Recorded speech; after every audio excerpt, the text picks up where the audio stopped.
বছরের পর বছর উন্নয়নের পর ইরানের তৃতীয় খোরদাদ আকাশ প্রতিরক্ষা ব্যবস্থা দেশটির কৌশলগত এন্টি এয়ারফোর্সকে নেতৃত্ব দিচ্ছে। ইরান এই আকাশ প্রতিরক্ষা ব্যবস্থাটির ভয়ঙ্কর ক্ষমতা নিয়ে গর্বিত।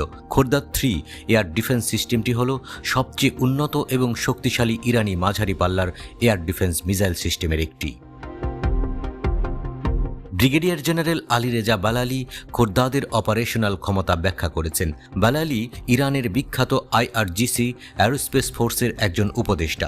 সাম্প্রতিক বছরগুলিতে আইআরজিসি ক্ষেপণাস্ত্র প্রতিরক্ষায় ব্যাপক অগ্রগতি করেছে, একাধিক আক্রমণাত্মক এবং প্রতিরক্ষামূলক ক্ষেপণাস্ত্র ব্যবস্থা তৈরি করেছে। সাম্প্রতিক সংঘর্ষে এগুলো সফলও প্রমাণিত হয়েছে।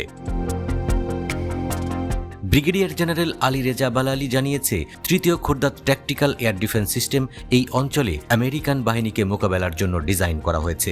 সেভাম খোরদাদ স্পেসিফিকেশন একই রকম কৌশলগত এবং অপারেশনাল গুণাবলী থাকার জন্য তৃতীয় খোরদাদ সিস্টেমটিকে সোভিয়েত রাশিয়ান স্বচালিত মাঝারি পাল্লার মিসাইল সিস্টেমের সাথে তুলনা করা হয়েছে। ইরানের স্বদেশী সিস্টেমে শুধুমাত্র একটি ভ্রাম্যমাণ যান রয়েছে, যাতে 3টি মিসাইল ভ্যারিয়েন্ট এবং একটি রাডার সিস্টেম রয়েছে। গাড়িটিতে একটি x brand active phase array engagement radar বা AESA রয়েছে, যা 100টি লক্ষ্য শনাক্ত করতে পারে এবং একবারে একটি লক্ষ্যে 2টি ক্ষেপণাস্ত্র নিক্ষেপ করতে পারে।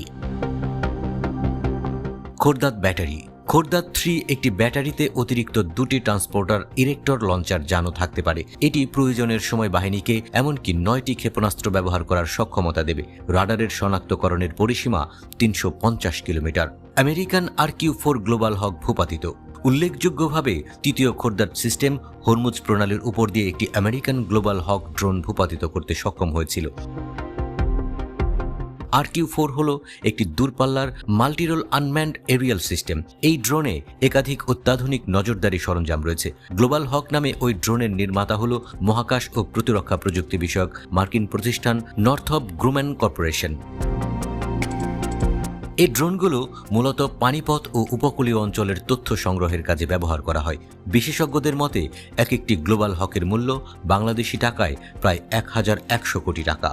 আকাশের অনেক উঁচু সীমায় 30 ঘন্টারও বেশি সময় ধরে উড্ডয়নে সক্ষম গ্লোবাল হক। এটি শতভাগ স্টেলথ ড্রোন।